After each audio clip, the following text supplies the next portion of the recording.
Selamat pagi Bapak Ibu, selamat hari Minggu, ada shalom, puji Tuhan apa kabar? Luar biasa saya doa semua sehat, semua dalam keadaan yang baik, semua dalam penyertaan Tuhan yang sempurna. Juga menyapa setiap jemaat yang tersambung dalam live streaming, shalom, selamat beribadah dan Tuhan Yesus memberkati. Mari sama-sama kita akan belajar firman Tuhan, tema khotbah di pagi hari ini adalah menjaga iman tetap hidup di tengah tantangan dunia. Sekali lagi, menjaga iman tetap hidup di tengah tantangan dunia. Ya, kenapa kita harus memiliki iman yang hidup Bapak Ibu? Karena di Alkitab catat kemenangan yang dapat mengalahkan dunia. Ya, sekali lagi, kemenangan yang dapat mengalahkan dunia itu bukan uangmu, bukan jabatan yang tinggi, bukan kau punya kenalan yang pangkatnya tinggi, bukan kau punya deposito yang banyak. Kemenangan yang dapat mengalahkan dunia sesuai dengan Alkitab, sesuai dengan kehendak Tuhan adalah iman kita. Katakan amin. Jadi selama Bapak Ibu hari ini imannya hidup, bilang sama saya, imanku hidup. Tengok kiri kanannya, imanmu juga harus hidup. Selama, ya, bukan kata saya ya, bukan karena saya pendeta, bukan kata saya, tapi saya mengutip apa yang dicatat dalam firman Tuhan. Bukan bisa-bisanya saya. Bukan untuk nyenengin telinga Bapak Ibu yang datang pagi hari ini. Atau yang di live streaming. Tapi kita mau mempercayai janji firman Tuhan. Beri tepuk tangan yang luar biasa. Kita buka Ibrani 11 ayat 23 sampai 29. Saya baca 23, Bapak Ibu bantu 24. Saya 25, Bapak Ibu 26, saya 27, Bapak Ibu 28, nanti 29 kita baca bersama-sama. Yang sudah di sana katakan, aku pasti diberkati Tuhan. Saya baca Ibrani 11 ayat 23. Karena iman, maka Musa setelah ia lahir disembunyikan selama 3 bulan oleh orang tuanya. Karena mereka melihat bahwa anak itu elok rupanya dan mereka tidak takut akan perintah raja. 24.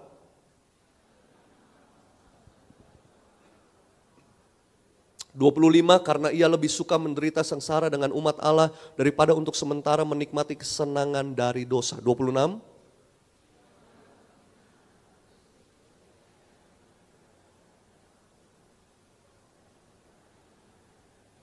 Ayat 27, karena iman maka ia telah meninggalkan Mesir dengan tidak takut akan murka raja. Ia bertahan sama seperti ia melihat apa yang tidak kelihatan. 28.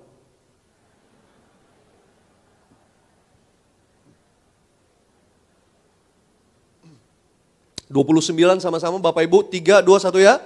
Karena iman sama seperti melintasi tanah kering sedangkan orang-orang Mesir tenggelam ketika mereka mencobanya juga. Katakan amin. Saudara tadi baca bergantian dengan saya. Saudara perhatikan gak? Setiap awal kalimat ketika kita mau baca, semua dimulai dengan apa? Apa? Karena iman. Dan Musa adalah salah satu tokoh yang dicatat sebagai tokoh iman, pahlawan iman. Kalau udah sampai dicatat di Alkitab, dan dalam pahlawan iman, tokoh iman, gak perlu diragukan lagi kualitas imannya. Hari ini kita mau belajar, bagaimana imanmu tetap hidup. Coba kita buka slide selanjutnya lagi. Ya, yang kita perlu ketahui saudara ada 3 hal. Musa adalah tokoh utama yang dihormati oleh orang Yahudi. Bukan hanya sekedar dia punya iman yang luar biasa, bukan hanya dicatat di dalam Alkitab, tetapi Musa adalah tokoh utama yang dihormati oleh orang-orang Yahudi, saudara. Musa pemimpin yang melepaskan Israel dari perbudakan Mesir menuju tanah perjanjian Kanaan. Dan Musa adalah orang yang pernah berjumpa dengan Allah di Sinai dan menerima 10 hukum Allah. Ya, ini ada kaitannya dengan iman. Untuk melakukan 10 hukum perintah Allah itu nggak mudah. Butuh iman yang teguh, butuh iman yang kuat. Ya, saudara dan saya hidup benar sampai hari ini seperti yang dikatakan oleh mendiang pendeta Pariyaji. Mari Bapak Ibu berjuang, hidup yang suci, hidup yang kudus, hidup yang benar. Jangan zina cabul, jangan nipu, jangan curi, jangan ada orang ketiga ya di luar suami, di luar istri karena nggak bisa masuk surga. Itu semua bagian apa? Dari iman, perjuangan. Untuk saudara dan saya diprogramkan menjadi warga kerajaan surga. Beri tepuk tangan yang luar biasa. Ada waktunya nanti uang gak bisa nolong saudara lagi. Perhatikan. Ada masanya orang kuat yang saudara punya gak bisa nolong saudara lagi. Ada masanya itu saudara. Semua segala sesuatu ada masanya. Jangan menganggap jangan menganggap kita tuh orang yang paling hebat, paling kuat. Ya, jangan menjadi sombong. Ya. Jadi hari ini saudara dan saya harus yakin bahwa apa? Semuanya itu diperlukan iman, ya. Iman yang teguh, iman yang kuat. Bahkan dicatat dalam Alkitab yang mengalahkan dunia, orang yang mengalahkan dunia, kemenangan yang mengalahkan dunia, orang-orang yang bisa menang menghadapi tantangan dunia, menghadapi akhir zaman ini adalah yang punya iman yang hidup. Belajar dari firman Tuhan, ada beberapa hal tentang iman yang hidup yang harus kita miliki. Yang pertama, yang kita bisa pelajari dari Musa saudara, yang pertama, kenapa imannya bisa hidup saudara? Yang pertama karena adanya warisan iman. Bilang sama saya warisan iman. Kita baca Ibrani 11 ayat 23. 3, 2, 1 ya, karena iman. Maka Musa setelah ia lahir disembunyikan selama 3 bulan oleh orang tuanya. Karena mereka melihat bahwa anaknya itu elok rupanya dan mereka tidak takut akan perintah raja.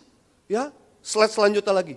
Pada masa kini Tuhan ingin agar kita menjadi orang yang percaya kepada Yesus. Yang hidup menurut teladan firman. Mencerminkan sikap hidup orang Kristen yang benar. Punya kerohanian yang saleh. Sehingga yang muncul adalah generasi ilahi anak-anak yang takut akan Tuhan.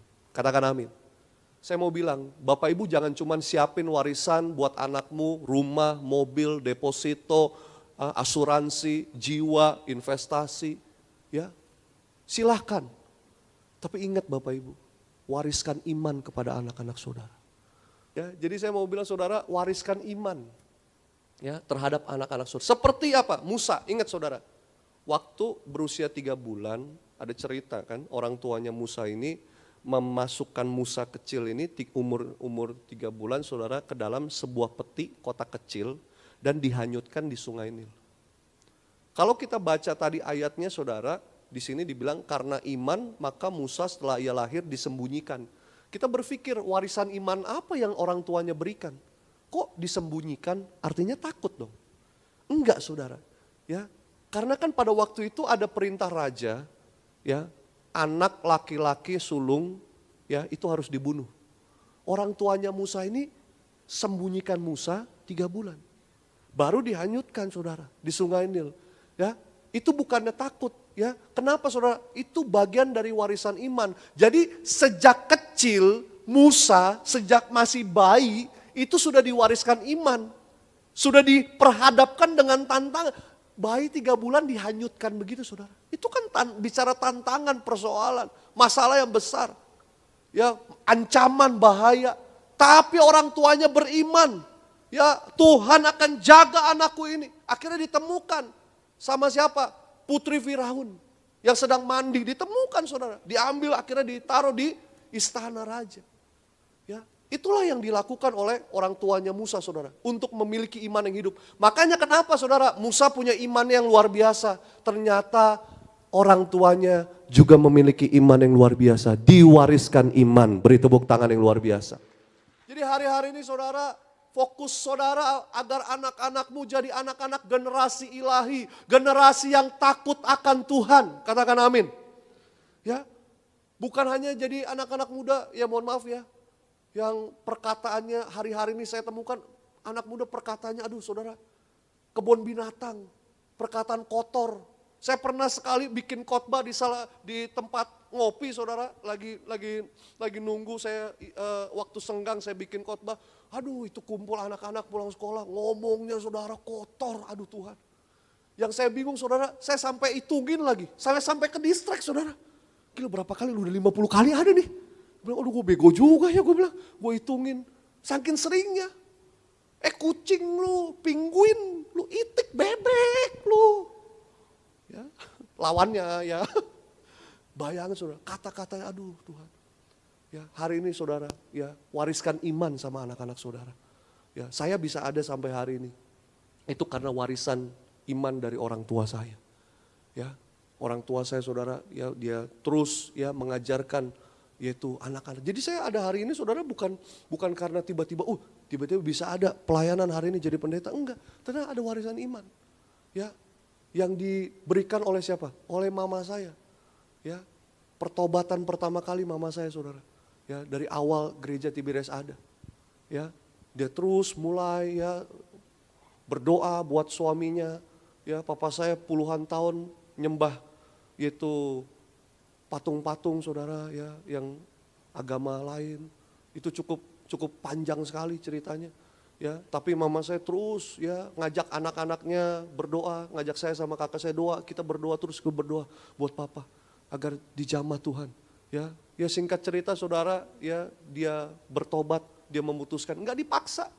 Itu yang saya lihat mama saya, waduh, ada ancaman, tantangan. Ya, mau ditembak sama papa saya, mau disamurai. Waduh, kalau udah berantem ribut, saya ingat sekali, saudara.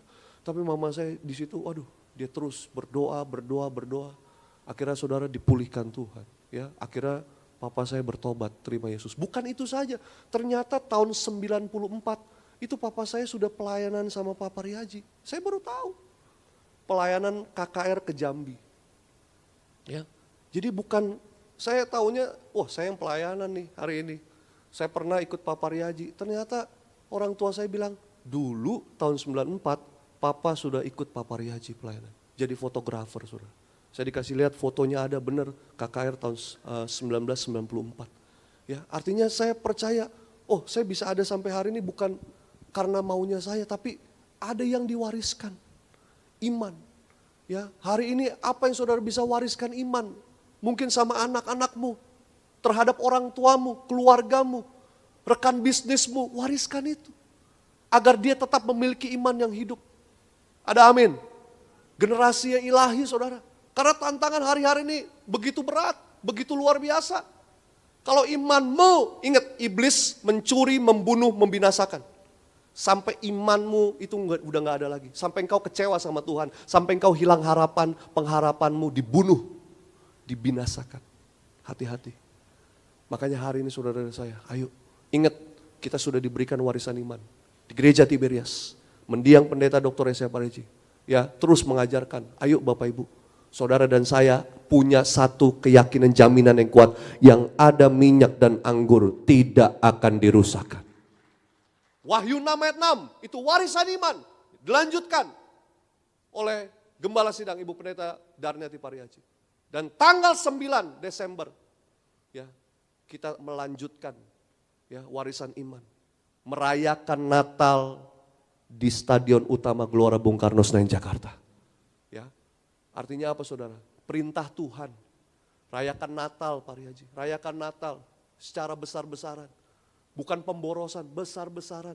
Karena perintah Tuhan, merayakan Natal, dikasih ayatnya dalam Mika, saudara. Dengan puluhan ribu curahan minyak, ribuan domba jantan. Bicara apa? Untuk merayakan Natal, untuk sama-sama orang berkumpul, perjamuan kudus, diurapi minyak, saudara. Itulah Natal gereja Tiberias. Ya, lautan manusia berjubahkan kekudusan. Agar saudara dan saya, ya, tahun ini ambil bagian, ya. Ikut tanggal 9 hadir datang ajak ya bagikan warisan iman ini saudara. Agar tanggal 9 Desember Natal Tiberias penuh kemuliaan Tuhan. Banyak mujizat dinyatakan, banyak orang-orang bertobat. Terjadi revival, kegerakan rohani yang luar biasa. Beri tepuk tangan yang dahsyat. Yang kedua, yang kita bisa pelajari untuk punya iman yang hidup, butuh pengorbanan iman. Bilang sama saya pengorbanan iman. 1, 2, 3, pengorbanan iman. Bukan hanya warisan iman saja. Bukan hanya warisan iman dari orang tuanya Musa. Sehingga membuat Musa menjadi sosok yang luar biasa, yang punya iman yang teguh saudara. Tapi ada pengorbanan iman. Ibrani 11 ayat 24. Ibrani 11 ayat 24, 25. Kita baca. 3, 2, 1 ya. Karena iman, maka Musa setelah dewasa menolak disebut anak putri Firaun. Karena ia lebih suka menderita sengsara dengan umat Allah daripada untuk sementara menikmati kesenangan dari dosa. Saudara tahu ketika dihanyutkan, Musa kecil itu diambil sama putri Firaun. Putri Firaun sedang mandi, diambil, dibuka kotaknya, dilihat ada seorang bayi laki-laki yang elok rupanya. Dibawalah ke istana. Izin sama Firaun. Ya, karena si putri Firaun ini enggak memiliki anak, jadi dia ngeliat lagi mandi di sungai, ada kotak kecil dibuka, isinya bayi, elok rupanya. Dibawalah ke istana. Nah sampai di istana saudara lagi sandau gurau, lagi bercanda-bercanda, dipakaikan mahkota kecil. Ya, Musa kecil ini dikasih mahkota kecil saudara. Tetapi Musa pada waktu itu dilempar saudara mahkotanya, bahkan dibuang. Di situ ada pengorbanan iman saudara ternyata. Kenapa? Musa nggak mau saudara ya. Musa nggak mau menikmati kesenangan sementara dibandingkan apa? Ya, umat Allah Israel sedang apa? Bangsa Israel di dalam perbudakan. Perbudakannya siapa? Mesir, Firaun. Sedangkan Musanya enak-enakan di sana saudara. Dia nggak mau. Jadi sejak kecil aja ada pengorbanan iman.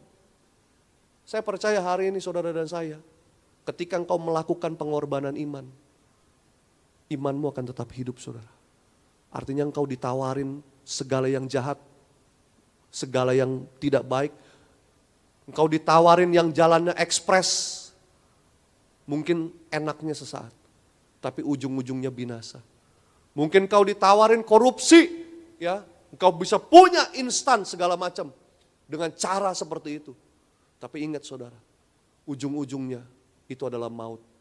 Ya, tetapi ketika engkau ditawari, terserah orang mau bilang sok suci, sok kudus, tapi saudara melakukan firman Tuhan. Ya, justru orang yang melakukan kebenaran itu seringkali dibenci, seringkali nggak disukain. Ya, kita harus jadi orang yang berbeda. Ini udah di akhir zaman, kita mau apa? Nggak bisa jadi abu-abu. Kita nggak boleh abu-abu, mau hitam-hitam, putih-putih. Ada amin? Di dalam kitab Wahyu dibilang, jangan suam-suam kuku. Saudara ingat, kalau suam-suam kuku nanti diapain? Diapain? Dimuntahin. Nantikan yang dari Tuhan. Kalau hari ini belum waktunya engkau naik, sabar. Jangan jilat kiri, jilat kanan, jilat depan, jilat belakang. Ya, jangan kau cari jalan ekspres kalau belum waktunya Tuhan, sabar. Kenapa? Karena kalau udah waktunya Tuhan yang angkat, nggak ada yang bisa turunin. Tuhan yang buka, nggak ada yang bisa tutup. Beri tepuk tangan yang dahsyat. Tunggu, seringkali kita nggak sabar. Ketika Bapak Ibu ada masalah, yang dicari pertama kali siapa? Teman? Yang bisa nolong saudara, yang bisa backup saudara? Ya, apa engkau cari Tuhan? Ketika engkau sakit, yang kau cari siapa pertama kali? Langsung ke dokter? Dokter dipakai Tuhan. Tapi yang pertama, siapa yang kita ingat ketika kita menghadapi situasi yang sulit? Itu dibutuh pengorbanan iman Bapak Ibu. Ya, coba slide selanjutnya lagi. Musa merelakan kehormatan duniawi atau kenikmatan dosa demi kepentingan umat Allah Kristus. Ingat, Sadrak, Mesak, Abednego, dia nggak mau menyembah patung yang dibuat Raja Nebukadnezar, walaupun hukumannya dilempar dalam dapur api. Tapi ketika mereka dilempar, mereka nggak hangus. Karena ketika kita mau melakukan pengorbanan iman, di situ ada pembelaan Tuhan, di situ ada pertolongan Tuhan, di situ kuasa mujizatnya dinyatakan. Beri tepuk tangan yang dahsyat. Jadi saudara jangan jadi orang yang cari aman. Ingat, cari aman aja Pak Pendeta. Bukan cari aman. Ya, saudara harus jadi orang-orang yang punya iman. Bukan hanya cari aman. Kalau kita benar, saya ingat mendiang Pendeta Pariaji sampai hari ini perkataannya saya ingat saudara. Ya Sandy, kalau you benar, Tuhan pasti bela. Itu yang saya ingat terus. Kalau memang kita benar, Tuhan bela, mau kita difitnah, mau kita disalah-salahin, mau kita dijelekin, mau kita direndahin. Selama kita benar, kita melakukan pengorbanan iman, ada pembelaan daripada Tuhan. Itu yang saudara harus percaya. Jangan hari-hari ini manusia lebih takut sama manusia. Tapi sama Tuhan dia gak takut, tapi sama orang dia takut. Sama yang punya jabatan tinggi, yang punya banyak uang dia takut. Takut gak diberkatin, takut gak dibagi, takut gak ditolong, takut gak kecipratan, takut gak dikepret. Saya mau bilang hari ini cuman takut tuh satu Bapak Ibu. Takutlah akan Tuhan, gak ada yang lain. Yang ketiga, bukan hanya pengorbanan iman untuk memiliki iman yang hidup, tapi ada kebijaksanaan iman. Ibrani 11 ayat 27. Kita baca, 3, 2, 1 ya. Karena iman, maka ia telah meninggalkan Mesir dengan tidak takut akan murka raja. Ia bertahan sama seperti ia melihat apa yang tidak kelihatan. Nah ini juga saudara, kalau saudara baca hanya sepotong, perhatikan. Karena iman, loh Musa kan beriman. Tapi kok dia meninggalkan Mesir? Mestinya kalau dia beriman gak takut dong. Betul apa betul? Tapi saya mau bilang, iman itu tidak membabi buta. Iman itu gak meledak-ledak. Iman itu bukan berdasarkan emosional. Musa pada waktu itu, karena iman, dia meninggalkan Mesir. Karena apa? Dia melihat waktu itu Israel belum siap.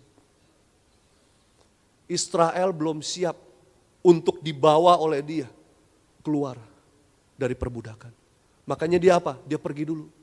Dia kemana Bapak Ibu? Ada yang masih ingat? Musa kemana? Dia pergi dari Mesir, dia kemana? Ke Padang? Mimi. Tuhan. Nah ini firman aja enggak ini gimana Bapak Ibu? Aduh Tuhan. Dalami firman Bapak Ibu. Hari-hari ini hari-hari yang sulit sukar. Dalami firman. Agar kita enggak bisa ditipu sama iblis. Agar kita enggak bisa dibodoh-bodohin sama iblis. Kalau Bapak Ibu ngerti firman, Bapak Ibu kuat. Katakan amin.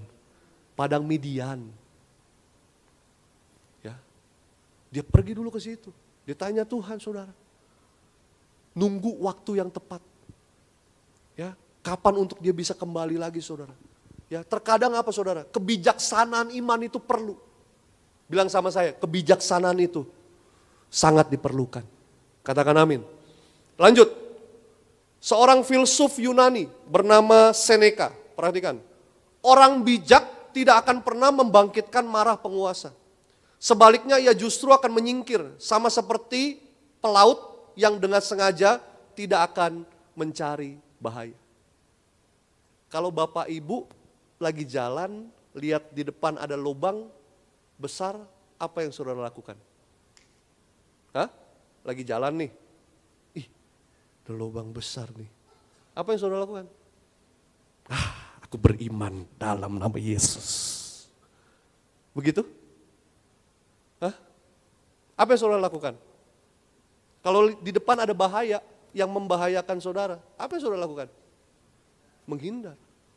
Menghindar. Saudara naik mobil aja, mobil bagus kan, kalau lihat ada bolongnya gede, apa saudara hantam dalam nama Yesus?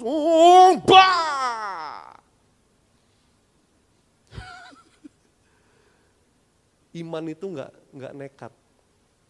Perlu namanya kebijaksanaan iman.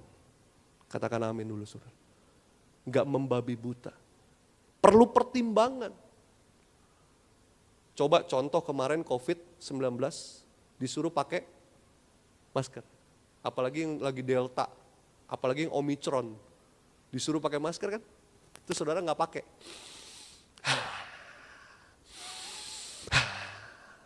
Coba, jawab sendiri deh, gak usah saya yang jawab.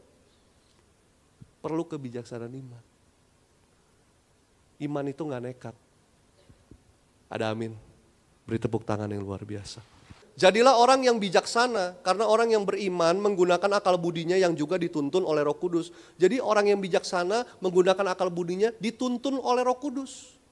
Jadi bukan kemauan dia, tapi dipimpin oleh Roh Kudus. Supaya apa? Membuat keputusan yang tepat. Agar jangan yang kau lakukan, yang kau ambil keputusan yang membuat engkau malah jadi celaka. Makanya perlu kebijaksanaan iman. Ya, kalau ngelihat di depan, ya, kalau misalkan dikasih tahu ada bahaya segala macam, ikutin saudara. Ya, jangan malah kita hantem, kita lawan. Ya, udah kemarin COVID dibilang, ya wajib pakai masker. Ya, ada bisikan-bisikan, kalau lu pakai masker, lu nggak percaya Tuhan. Ada kan bisikan-bisikan begitu pasti. Ya, lu kalau nggak pakai masker, berarti lu anak seton, gitu saudara. Bukan seperti itu konsepnya. Ya, jadi hari ini saudara dan saya perlu bijaksana. Kebijaksanaan iman itu sangat diperlukan. Ya, yang keempat, adanya namanya keyakinan iman.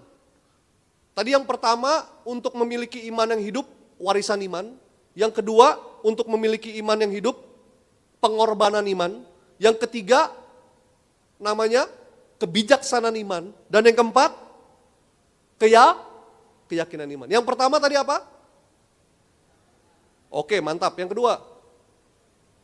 Oke, yang ketiga? Oke, yang keempat? Oke, yang kelima?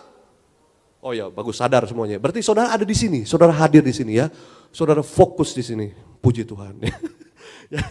Yang keempat, kita baca dulu saudara ya. Yang keempat, yuk sedikit lagi. Kita baca Ibrani 11:28. Karena iman maka ia mengadakan Paskah dan pemercikan darah supaya pembinasaan anak-anak sulung jangan menyentuh mereka. Keluaran 12 ayat 14. Hari ini akan menjadi hari peringatan bagimu, kamu harus merayakan sebagai hari raya bagi Tuhan turun-temurun, karena kamu harus merayakannya sebagai ketetapan untuk selama-lamanya. Ya, artinya keyakinan iman saudara lihat ya, karena iman mereka mengadakan Paskah, pembersihan darah. Ingat waktu itu ada perintah kalau ada anak laki sulung ya bunuh. Karena waktu itu Herodes saudara nggak mau ya itu jumlah populasi anak laki-laki di Mesir itu kalah dengan Israel. Makanya dibunuh. Perintah kalau ada anak laki-laki sulung bunuh. Tapi apa? Musa bilang percikan darah di ambang pintu. Kenapa? Hanya lewat saudara. Makanya dibilangkan Paskah, Passover. Passover. Ya. Artinya apa? Hanya dilewati saja. Ya. Sudah Passover, sudah dilewati. Makanya kemarin masa-masa Covid kita diajarin oleh gembala sidang. Saudara dan saya ya perjamuan kudus di rumah setiap hari. Saudara dan saya urapi rumahmu dengan minyak. Kenapa? Covid hanya lewat saja. Beri tepuk tangan yang luar biasa. Kita diajarin, itu namanya keyakinan iman. Ya, kalau saudara, kira-kira benar gak ya? Itu yang diomongin live streaming tadi gembala sidang, kira-kira benar gak ya? Menurut lu benar gak? Kalau saudara begitu, gak ada satu keyakinan. Pokoknya apa yang dikatakan firman, apa yang difirmankan, itu gak mungkin gagal Bapak Ibu.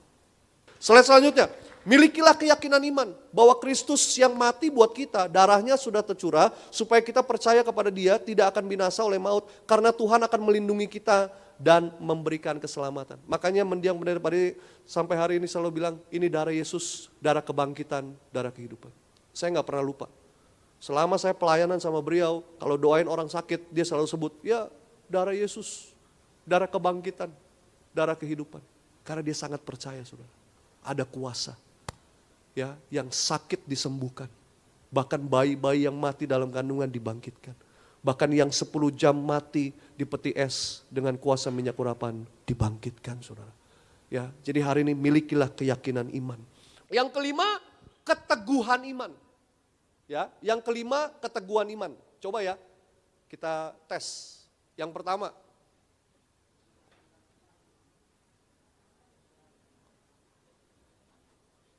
kepedesan. Apa yang pertama? Untuk memiliki iman yang hidup. Apa? Oke, yang kedua. Pengorbanan iman yang ketiga. Kebijaksanaan yang keempat. Keyakinan yang kelima. Keteguhan. Oke, mantap. Yuk kita baca ya. Karena saya yakin minggu depan juga lupa. Kita baca 3, 2, 1 ya. Karena iman maka mereka telah melintasi laut merah sama seperti melintasi tanah kering. Sedangkan orang-orang Mesir tenggelam ketika mereka mencobanya juga. Selanjutnya lagi. Orang yang sungguh beriman mengusahakan sesuatu yang mustahil karena perintah Allah. Masalah besar tidak menjadi rintangan.